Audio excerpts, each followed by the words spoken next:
Pessoal, a gente vai falar agora de um assunto complicado. Vale Tudo.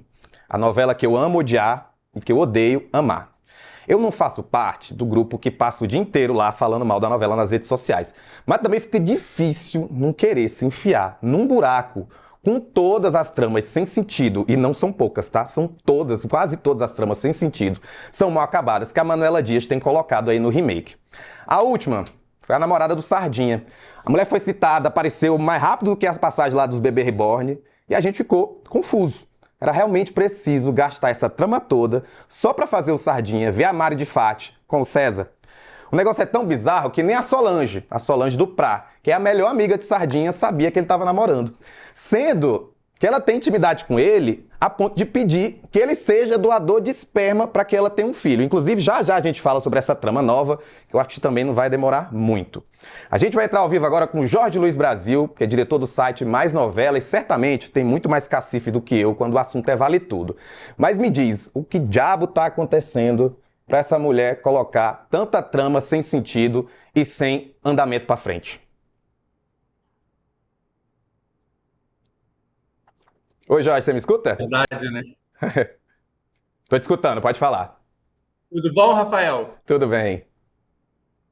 Você me ouve? Te ouço sim, pode falar. Ah, que eu precisei tirar o som daqui, então eu não estou te ouvindo. Deixa eu botar aqui na TV você um pouquinho mais alto. Tudo Pronto, bom? agora você me Vale tudo, escuta? sempre causando, né? Sempre causando, desde 88 e agora em 2025.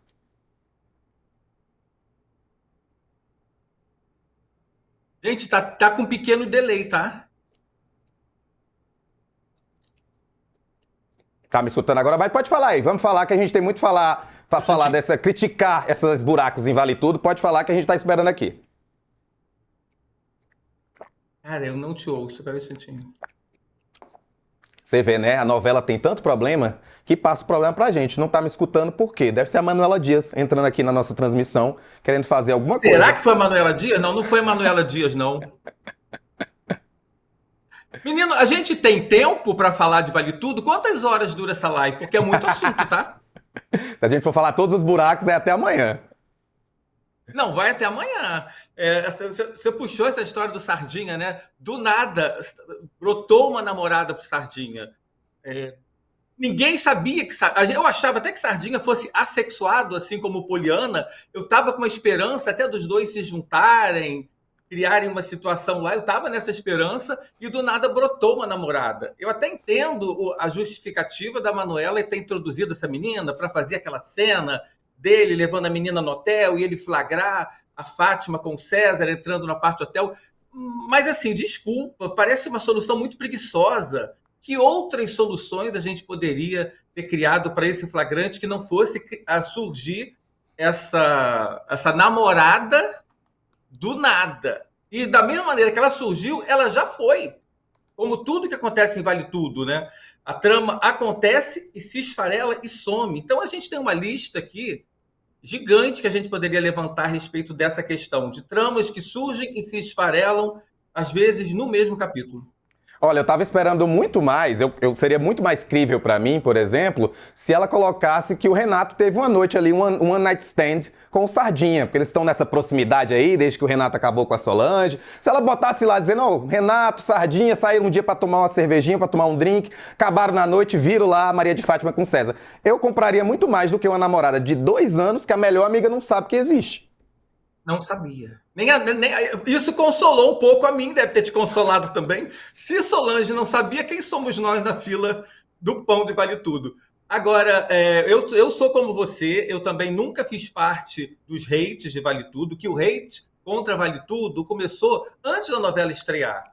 Eu nunca fiz parte, pelo contrário, eu era um defensor. Gente, eu gosto de remake? Não, eu não gosto de remake. Mas eu vou tacar pedra antes de assistir? Não, eu não vou tacar pedra antes de assistir. Então eu quis assistir, eu comecei empolgado, eu achei que a Manuela Dias começou bem, mas as audiências fracas de várias semanas seguidas causou esse desespero. Eu vejo um desespero da autora nessa sucessão de querer trazer trama. Aí traz o Bebê Reborn. Aí traz o Bebê Reborn, o César e o Olavo, que são meus personagens favoritos da novela, o Pink e o Cérebro. Quando não tem César e Olavo, eu fico chateado, por N motivos, mas eu me divirto. Aí resolveram vender Bebê Reborn. Beleza, tudo bem, Manuel Carlos fazia isso, lembra? Trazia muitos assuntos do dia a dia para a novela dele. Mas eu acho que podia ter pego esse tema e mostrar todas as variantes. A exploração do boneco, a lacração em cima das pessoas que queriam aparecer, mas também a função terapêutica de quem perde filho, porque o Bebê Reborn é usado pela psiquiatria com mães que tiveram perdas de seus filhos. Mas não, a trama chegou, eles venderam num capítulo, a Aldeide comprou no outro capítulo, no terceiro capítulo a Aldeide vendeu o boneco e acabou a trama. A Aldeide trocou o Bebê Reborn pelo novinho Reborn, né? Porque ela agora tá lá nesse relacionamento dela, então já tá nessa nova trama. É isso que me incomoda. Na verdade, não me incomoda a quantidade de tramas. Me incomoda exatamente isso que você falou. Elas são jogadas sem que haja um mínimo de discussão. E eu não acho que é de tempo. Você pode ter uma semana de discussão de um assunto e ser aprofundado. Até porque você tem semanas em que você vê menos a Odete Roitman, você vê mais a Fátima, ou seja, a autora da novela tem esse poder, né, porque ela controla a história, de fazer com que a pessoa apareça mais ou não. Acaba que realmente, como você falou, é desespero. Tanto que, né, estão aí cogitando, ela mesma brincou no Instagram, mas às vezes a gente acha que é verdade, de botar o tal do Morango do Amor, né? A Thaís levou um susto. Eu mandei um zap para ela e falei assim: amiga, você vai ressuscitar financeiramente com o Morango do Amor? Ela descobri junto com você. Por enquanto não tem nada escrito, mas se tiver, farei o melhor Morango do Amor que for possível. Mas outra coisa que eu acho muito surreal. Você é de São Paulo, Rafa? Sou do Piauí, mas estou aqui em Brasília há 15 anos. Mas você mora onde? Moro em Brasília, aqui em Brasília mesmo. Moro em Brasília. Pois é, Brasília, assim como Rio de Janeiro, eu acho que é uma cidade grande e ao mesmo tempo pequena. Eu tenho certeza que se você espirrar em algum lugar, daqui a pouquinho eu estou te perguntando. Aqui no Rio de Janeiro, assim, é uma grande cidade que se você usar uma expressão chula, desculpa ao horário, se fazer xixi fora do pinico, alguém vai descobrir. E Maria de Fátima vai à praia com César, vai à hípica com César, janta com César. Ela que é uma super influencer, né? Uma revelação da influência com seus fatimores, e ela bate uma perna por aí e não tem uma criatura. Hoje a gente não pode espirrar que alguém te fotografa. Ninguém viu, precisou sardinha, arrumar uma namorada. Do sexo alheio. Porque o Sardinha é o fiscal da vida sexual dos outros, né? Ele controlou o Renato com a Leila, controlou o Renato, a Solange com o Afonso, controlou a Solange com o Renato, controlou o Afonso com a Fátima, agora está controlando a Fátima com o César. Por isso que não rolou, por isso que o namoro dele acabou. Por isso que a trama foi curta, né? Controlou tanto sexo que não faz. Mas esse detalhe, isso que você trouxe pra mim, realmente me chama a atenção desde sempre. Porque eu falava isso o tempo todo. Gente, mulheres, isso eu não sei se é uma vantagem ou não, mas mulheres tendem a ser muito mais inteligentes quando o assunto é traição. Homem realmente é bem estúpido, trai ali, acha que vai no shopping, ninguém vai me ver no shopping, vai andar com a mulher de mão dada, enfim. Mas a mulher normalmente é esperta e parece que a Fátima não é. Como é que você tá num flat chique como aquele, porque pelo menos o que eles mostraram lá na trama parecia um lugar bem arrumado, bem chique.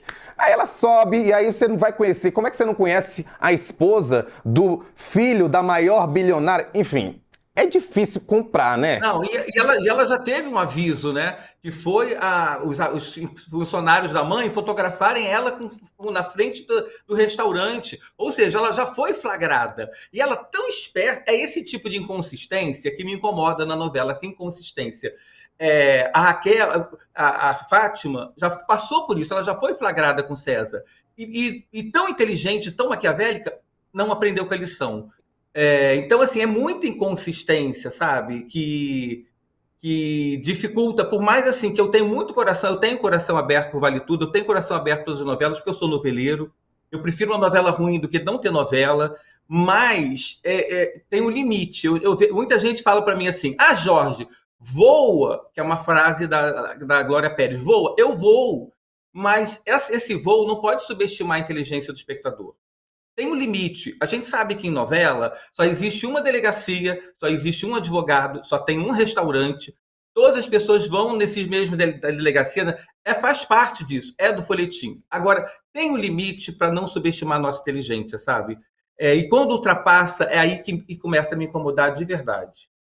Inclusive, você falou isso, Inclusive, era uma reclamação da trama de 88, porque diziam que só tinha uma pousada em Búzios. O pessoal dizia, poxa, cidade de Búzios, uma das cidades mais turísticas do país, todo mundo se encontrava na pousada em Búzios. Mas é isso, é uma supressão de realidade, uma questão que você sabe que está assistindo algo que não é real, apesar de apresentar problemas reais. Inclusive, a gente trouxe uma matéria hoje, depois eu vou comentar sobre ela, sobre o fato de que a história das lésbicas da novela foi inspirada numa história real de amigos do Gilberto Braga. Mas eu queria aproveitar você aqui, Jorge, por outro detalhe. A gente está aqui discutindo esses buracos na trama de Vale Tudo, né, falando inclusive de que a audiência não está acompanhando o investimento, mas ao mesmo tempo eu vi recentemente uma notícia de que a novela teve um lucro astronômico no que toca publicidade. Como é que você explica esse paradoxo, você como noveleiro? Claro que assim, tem um detalhe aí que eu só quero deixar claro, que é da sua amiga Thaís Araújo. Com certeza ela é um ponto forte, mas o que mais você acha que justifica essa novela que está tendo tanta crítica, tanto buraco, ser também tão lucrativa? Rafael, Vale Tudo é um sucesso astronômico em várias plataformas, menos na TV aberta. Talvez até na TV aberta. O problema é o seguinte, o que pesa nessa novela é a ruindade, é isso que eu falo. O problema de Vale Tudo é que ela está ruim. O que o público está degustando, nesse momento nem tanto, tá? Já teve momentos piores. Mas assim, o que a gente vê não é bom. Então, para mim, esse é o principal passo. Agora, antes da novela começar, já tinha esse hate, quando eu falei, mas já tinha uma expectativa gigante, principalmente do mercado de marketing, de publicidade, de marcas. Teve esse detalhe, Thaís Araújo é embaixadora de várias marcas importantes que estão na novela. Então, o que acontece? A novela é um sucesso monstruoso nas plataformas digitais. Está sempre em primeiro lugar no Globoplay. Então, é uma novela de audiência no streaming. É uma novela de sucesso nas redes sociais. Pelo bem ou pelo mal. Que seja xoxando, que seja reclamando, que seja detonando, mas isso também volta enquanto engajamento para a novela. Então, assim, Vale Tudo, apesar da decepção de quem assistiu a trama de 88 e a idolatra até hoje, e se esperava uma trama pelo menos tão consistente quanto e não está encontrando, a trama de Solange, por exemplo, foi esfarelada, é uma pena. Mas em compensação, é o maior rendimento da história da Globo em uma produção de dramaturgia. É uma novela de repercussão nas redes sociais, como a Globo também nunca teve. Então eu fico pensando assim, enquanto empresa, a Globo está satisfeitíssima com Vale Tudo. Agora, enquanto produtora de dramaturgia, realmente tem que dar uma pensada. E eu vejo uma situação de... É ruim dizer essa palavra, preguiça.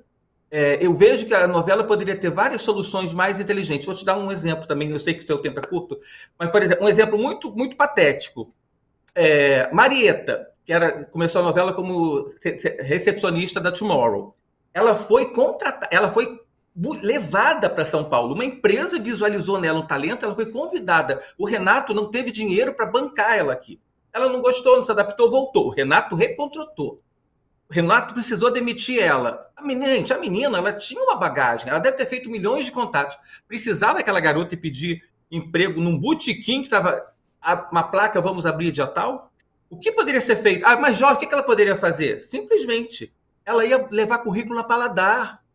Paladar é uma empresa em ascensão. Ela pensava, poxa, eu conheço a Helena, vou lá, levava o currículo na Paladar. A Aldeide estava lá, que a Aldeide virou uma rica desocupada, poderia ouvir e falar assim, gente, tem minha vaga Meu sonho de consumo. Precisava, a menina... Quem que vai acreditar que aquela garota ia pedir emprego de balconista no botequim? E, de repente, conseguiu a vaga de secretária executiva na TCA. Sabe? Isso é subestimar a nossa inteligência. E faltou um pouquinho menos de preguiça para resolver uma bobagem dessa. É uma bobagem. Pesa na trama? Não pesa, mas incomoda. Olha, e apesar dessa preguiça que a gente está vendo no texto, eu confesso para você que as atuações elas têm me surpreendido. Eu esqueci agora o nome, me lembra, por favor, da secretária também lá da TSA, a amiga da Aldeide. Feliz Pombal, a Consuelo. Gente, a Consuelo, aquela atriz, onde ela estava em Justiça, eu conheci ela em Justiça, a Justiça 2. Que foi aqui, ela só olha assim, né? Que foi, inclusive, em Brasília. É maravilhoso, é maravilhoso. Em Justiça 2, ela faz a mãe de um adolescente que mora na Ceilândia, que é uma região daqui de Brasília. Enfim, ela dá um show. Só que é um personagem extremamente dramático, como todos em Justiça. Eu olho pra essa mulher agora e falei, quem é aquela personagem que eu vi em Justiça? Ela é engraçada, ela é E ela ainda chega em espirituosa. renascer, tá? Ela era mãe de Maria Santa. Verdade. Ela é maravilhosa. Pra mim, é um deleite assistir qualquer coisa. Ela conversando com a Odete Roitman, ela conversando com a Aldeide, ela conversando com o marido lá, o Banana, que não faz nada por ela. Gente, é muito bom. Então, assim, acaba que compensa nessas horas. Outra pessoa que é a Maria de Fátima, que todo mundo malhou. E hoje em dia eu realmente também adoro ver ela atuando. E para mim, Thaís Araújo, não é porque é Thaís uma é. pessoa que eu acompanho há 30 anos da minha vida, eu acho a Thaís Araújo extraordinária. A gente vê ela como a Penha fazendo comédia, ela apresentando o programa, eu acho ela completa. E eu acho que ela dá para Raquel uma coisa que eu acho muito. Não que não vou desmerecer Regina Duarte nunca, Regina Duarte, enquanto atriz, ela é extraordinária, mas eu acho que ela traz um detalhe para Raquel, que é uma naturalidade. A Raquel, ela poderia trabalhar aqui em casa, ela poderia trabalhar junto com você na redação. A Raquel, ela existe. A Raquel da Regina Duarte, ela tinha quase uma teatralidade, né? Todos os atos e ações da Raquel da Regina Duarte tinham uma... A Thaís, ela conseguiu dar uma naturalidade que eu acho completamente envolvente. A forma como ela tem os embates, até mesmo com a Odete, é totalmente convincente. Eu vi gente reclamando que na cena de ontem o embate da Raquel com a Odete tinha sido mais novelesco. Dessa vez foi mais naturalista. Eu fico impressionado como a Thaís evoluiu, como ela cresceu e como ela tornou essa Raquel uma mulher chata, chata. A Raquel é chata, gente. Mas dentro de todo o contexto da novela, que atuação, gente. Toda vez que é preciso, Thaís, vai lá, mostra o que você veio. Ela vai lá e dá um show. Então, assim, eu estou encantadíssimo com a construção da Thaís Araújo para Raquel. Se não for chato, eu acho que assim, é quase uma regra. A gente tá sempre acostumado a já esperar. Mas ainda bem que tem uma atrizona como Thaís Araújo. Jorge, eu acho que eu sinto que você vai voltar aqui para conversar comigo sobre esse assunto, porque eu acho que não vai acabar os buracos. Mas por hoje, te agradeço por Posso participar trazer aqui um com a gente. tema para o Por futuro? favor, por favor. Os homens cagões dessa novela. Eu queria começar depois, futuramente, falando sobre Ivan. E lembrando que Ivan nunca fez Leila levou ao orgasmo, tá? Só para deixar um gostinho aí. Exatamente. E é aquela coisa, né? Um ator tão bonito, aquele sotaque. Tem hora que ele fica com raiva.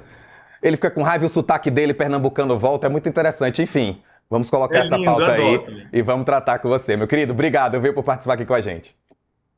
Obrigado, querido. Um abraço a todos. Obrigado quem assistiu também.